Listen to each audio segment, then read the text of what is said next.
Hello guys, welcome back to my YouTube channel. It's me Sneha. അപ്പോൾ നമ്മുടെ ഇന്നത്തെ video വന്നിട്ട് നിങ്ങൾക്ക് തമ്മിൽ കണ്ടപ്പോൾ തന്നെ മനസ്സിലായിട്ടുണ്ടാവും. നമ്മൾ സ്ട്രേഞ്ചേഴ്സ് സീക്രട്ട് റീഡിംഗ് പാർട്ട് 3 ആണ് നമ്മൾ ഇന്ന് ചെയ്യാൻ പോകുന്നത്.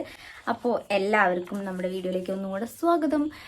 ഓക്കെ, അപ്പോൾ ഇതുവരെ എൻ്റെ ചാനൽ സബ്സ്ക്രൈബ് ചെയ്യാതെ വീഡിയോസ് കാണുന്നുണ്ടെങ്കിൽ, അല്ലെങ്കിൽ പുതുതായിട്ട് ആരെങ്കിലും നമ്മുടെ വീഡിയോസ് കാണുന്നുണ്ടെങ്കിൽ നമ്മുടെ ചാനലൊന്ന് സബ്സ്ക്രൈബ് ചെയ്തേക്കുക. തൊട്ടടുത്തുള്ള ബെല്ലൈക്കണും കൂടെ ഒന്ന് എനാബിൾ ചെയ്തിട്ടാണെന്നുണ്ടെങ്കിൽ ഞാനിടുന്ന വീഡിയോസ് നിങ്ങൾക്ക് അപ്പോൾ തന്നെ നോട്ടിഫിക്കേഷൻ കിട്ടുന്നതാണ്.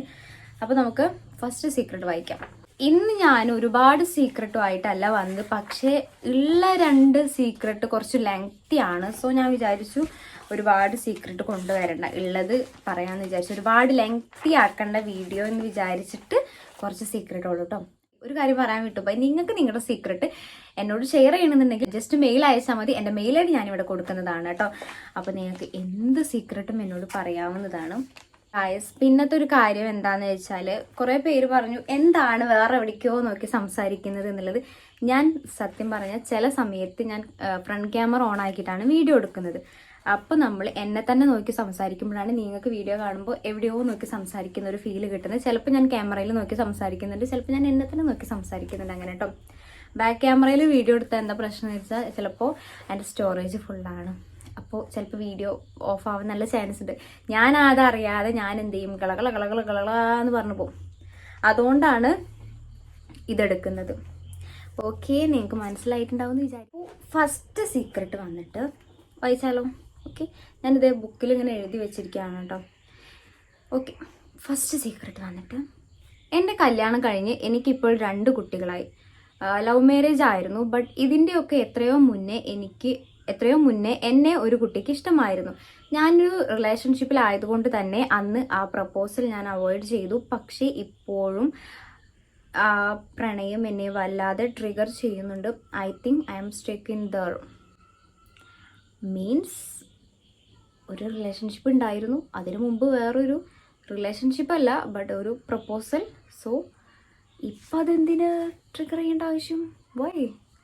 ബിക്കോസ് അവർ ലവ് ചെയ്ത കുട്ടീനെ തന്നെ മാരേജ് ചെയ്തു. ഇനി എന്തിനാ അവിടെ സ്റ്റക്ക് ചെയ്ത് നിൽക്കുന്നത്? ഗൈസ്, നിങ്ങൾക്ക് എന്തെങ്കിലും പറയാനുണ്ടെങ്കിൽ നിങ്ങൾ കമൻറ്റ് ചെയ്യട്ടോ. നെക്സ്റ്റ് സീക്രട്ട്, ഇതല്ല, 3ാമത്തെ സീക്രട്ടാണ് കുറച്ചുകൂടെ ലെങ്തി. നമുക്ക് നോക്കാം. നെക്സ്റ്റ് സീക്രട്ട്, എൻ്റെ നാട്ടിലെ ഉത്സവത്തിൻ്റെ അന്ന് തന്നെ ഞാൻ പീരിയഡായി. So sad. എനിക്കാണെങ്കിൽ ആകെ ടെൻഷനായി. കാരണം ഞാൻ ഒരുപാട് ആഗ്രഹിച്ചതായിരുന്നു ഉത്സവത്തിന് പോകണമെന്നുള്ളത്. പീരിയഡ്സ് ആയ വിവരം ഞാൻ വീട്ടിലൊന്നും പറഞ്ഞില്ല, കാരണം അവരറിഞ്ഞാൽ എന്നെ കൊണ്ടുപോവില്ലായിരുന്നു. അങ്ങനെ എല്ലാവരും റെഡി ആവുന്ന കൂട്ടത്തിൽ ഞാനും റെഡിയായി അമ്പലത്തിൽ പോയി. ബട്ട് ഞാൻ അമ്പലത്തിൽ കയറിയില്ല. അമ്മയൊക്കെ അമ്പലത്തിൽ കയറി തൊഴുതു. ഞങ്ങൾ പിന്നെ അവിടെയൊക്കെ കറങ്ങി. അങ്ങനെ ഭക്ഷണം കഴിക്കാൻ നിൽക്കുന്ന ടൈം ഞാൻ തല കറങ്ങി വീണു. പീരിയഡ്സ് ആയതുകൊണ്ടായിരിക്കാം, പക്ഷെ എനിക്ക് ഇപ്പോഴും അത് ആലോചിക്കുമ്പോൾ എന്തൊക്കെയോ ടെൻഷനാണ്. സത്യം പറഞ്ഞാൽ ഈ സീക്രട്ട് കണ്ടപ്പോൾ എനിക്കും ഇതേ ഒരു അനുഭവം ഉണ്ടായിട്ടുണ്ട്. ഞാൻ എൻ്റെ ഇവിടുത്തെ ഒരു അമ്പലത്തിലൊരു പരിപാടിൻ്റെ ടൈമിൽ ഞാൻ പീരിയഡ്സ് ആയി. അയ്യോ, എനിക്ക് ഭയങ്കര സങ്കടമായി. കാരണം ആ സമയത്തൊക്കെ നമുക്ക് ഭയങ്കര ഉടുത്തൊരുങ്ങി നമുക്ക് നല്ല കറങ്ങി നടക്കാൻ പറ്റുന്ന സമയമാണ്. അതായത് കറങ്ങി മീൻസ് അങ്ങനെയല്ല, നമുക്ക് നല്ല എൻജോയ് ചെയ്യാൻ പറ്റുന്നതാണ്. സോ ആ ടൈമിൽ പീരിയഡ്സ് ആയ ഭയങ്കര ബുദ്ധിമുട്ടായി. എന്നിട്ട് ഞങ്ങൾ എന്ത് ചെയ്തോ, അപ്പുറത്തെ വീട്ടിൽ പോയിരുന്നിട്ട് ടെറസിൻ്റെ മേലെ കയറിയിരുന്ന് ഉത്സവങ്ങളൊക്കെ കണ്ടു. അമ്പലത്തിൽ പോകാൻ പറ്റിയില്ല. ഓക്കെ, നെക്സ്റ്റ് സീക്രട്ട്, എൻ്റെ ഇതൊരു ലവ് മാരേജ് ആയിരുന്നു. വീട്ടുകാരൊക്കെ ഒട്ടും സപ്പോർട്ടില്ലായിരുന്നു. അങ്ങനെ ഞങ്ങൾ ഒളിച്ചോടി. എൻ്റെ ഏട്ടൻ്റെ, അതായത് ഹസ്സിൻ്റെ ഫ്രണ്ടായിരുന്നു ആ ടൈമിൽ ഞങ്ങൾക്ക് ഫുൾ സപ്പോർട്ട് ഉണ്ടായിരുന്നത്. ഫ്രണ്ടിൻ്റെ മാരേജ് കഴിഞ്ഞതാണ്. അങ്ങനെ കുറച്ച് മാസങ്ങൾ കഴിഞ്ഞ് അവൻ ഗൾഫിലേക്ക് പോയി, അതായത് ഫ്രണ്ട് ഗൾഫിലേക്ക് പോയി.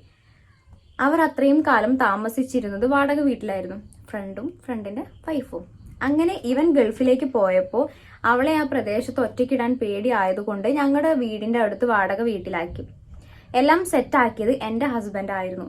അപ്പോഴൊക്കെ എനിക്കൊരു ഡൗട്ടും തോന്നിയിട്ടില്ലായിരുന്നു. കൂടെ ഏട്ടൻ ആ വീട്ടിലേക്ക് പോകുന്നത് കൂടി തുടങ്ങി. ഓരോ ചെറിയ ആവശ്യം പറഞ്ഞു വരെ പോകാൻ തുടങ്ങി. എനിക്കതൊന്നും ഇഷ്ടപ്പെടുന്നില്ലായിരുന്നു. ഞാൻ ഓരോന്ന് പറയുമ്പോൾ ഏട്ടൻ പറയും, എടി എനിക്ക് അവൾ എൻ്റെ പെങ്ങളെ പോലെയാണെന്ന്, അവനില്ലാത്തത് കൊണ്ട് ഓരോ ആവശ്യങ്ങൾക്കായി പോവുകയാണെന്ന്. അങ്ങനെ കുറച്ച് മാസങ്ങൾ കടന്നുപോയി. എൻ്റെ പീരിയഡ്സ് 2 മന്തായിട്ട് ഇല്ലായിരുന്നു. അങ്ങനെ ഞാൻ ടെസ്റ്റ് ചെയ്തു. പ്രഗ്നൻസി ടെസ്റ്റ് ചെയ്തു എന്നാണ് പറയുന്നത്. ടെസ്റ്റ് ചെയ്തപ്പോൾ പ്രഗ്നൻ്റ് ആണെന്ന് മനസ്സിലായി. എനിക്ക് പറഞ്ഞറിയിക്കാൻ പറ്റാത്ത അത്ര സന്തോഷമായി. ഞാൻ ആദ്യം വിളിച്ചത് ഹസിനെ ആയിരുന്നു. ഒരുപാട് കോൾ ചെയ്തിട്ടാണ് ഫോണൊന്ന് അറ്റൻഡ് ചെയ്തത്. അങ്ങനെ കാര്യം പറഞ്ഞപ്പോൾ ഏട്ടനും സന്തോഷമായി. ഞാൻ കുറച്ച് കഴിഞ്ഞ് നോക്കിയപ്പോൾ അവളുടെ വീടിൻ്റെ ഭാഗത്ത് നിന്ന് ഏട്ടൻ വരുന്നതായി കണ്ടു. എന്നോട് പറഞ്ഞത് കടയിലാണ്, ഇപ്പോൾ വരാം എന്നൊക്കെയായിരുന്നു.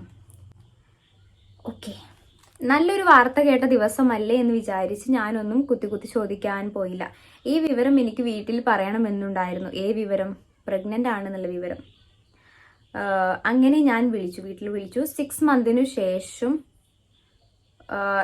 മന്തിനു ശേഷം ആ സൗണ്ട് കേൾക്കുന്നത്. കുറേ കരഞ്ഞു. അവസാനം ഇവിടെ വീട്ടിലേക്ക് വരാമെന്ന് പറഞ്ഞു. അവളുടെ വീട്ടുകാർ. വീട്ടിൽ നിന്ന് വരുന്നത് ഞാൻ ഏട്ടനോട് പറഞ്ഞില്ല. ബിക്കോസ് സർപ്രൈസ് കൊടുക്കാമെന്ന് വിചാരിച്ചു. അവർ വരുന്ന ദിവസം ഞാൻ മന്തിയൊക്കെ ഓർഡർ ചെയ്തു വെച്ചു. ഉച്ചയ്ക്ക് എന്നും ഏട്ടൻ ഫുഡ് കഴിക്കാൻ വരാറുള്ളതാണ്. അതുകൊണ്ട് സർപ്രൈസ് ഈസി ആവുമല്ലോ എന്നൊക്കെ ഞാൻ വിചാരിച്ചു. വീട്ടുകാർ എത്തിയിട്ടും ഏട്ടൻ വരുന്നില്ലായിരുന്നു. എനിക്ക് ആകെ ടെൻഷനായി. ഞാൻ എന്തൊക്കെയോ വിചാരിച്ചു, വല്ല ആക്സിഡന്റും പറ്റുമോ അങ്ങനെ എന്തൊക്കെയോ ഞാൻ വിചാരിച്ചു. ഞാൻ വേഗം ഓടിച്ചെന്നത് അവളുടെ വീട്ടിലേക്കായിരുന്നു. ആരുടെ വീട്ടിലേക്ക്? ഫ്രണ്ടിന്റെ വൈഫ് ഉണ്ടല്ലോ, അവർക്ക് വാടക വീട് സെറ്റാക്കി കൊടുത്തില്ലേ, അവിടേക്കായിരുന്നു. ഒരിക്കലും ഡൗട്ടായിട്ട് പോയതല്ലായിരുന്നു. ഇനി എന്തെങ്കിലും ആവശ്യത്തിന് അവൾ വിളിച്ചിരുന്നോ എന്നറിയാൻ വേണ്ടിയിട്ട് എൻ്റെ ടെൻഷൻ കൊണ്ട് ഞാൻ പോയതായിരുന്നു. അവിടെ എത്തി ഞാൻ വിളിച്ചപ്പോൾ ഒരു 10 സെക്കൻഡ് കഴിഞ്ഞ് ബാക്കിലൂടെ ഒരാൾ ഓടുന്നത് ഞാൻ കണ്ടു. അതെൻ്റെ ഏട്ടനായിരുന്നു. ബോധമില്ലാത്ത ആളുകളെ പോലെ പെരുമാറാനേ എനിക്കപ്പോൾ കഴിഞ്ഞുള്ളൂ. കരച്ചിൽ കേട്ട് അമ്മയും അച്ഛനും ഓടി വന്നു. ഒന്നും കേൾക്കാൻ നിൽക്കാതെ ഞാൻ എൻ്റെ വീട്ടിലേക്ക് പോന്നു.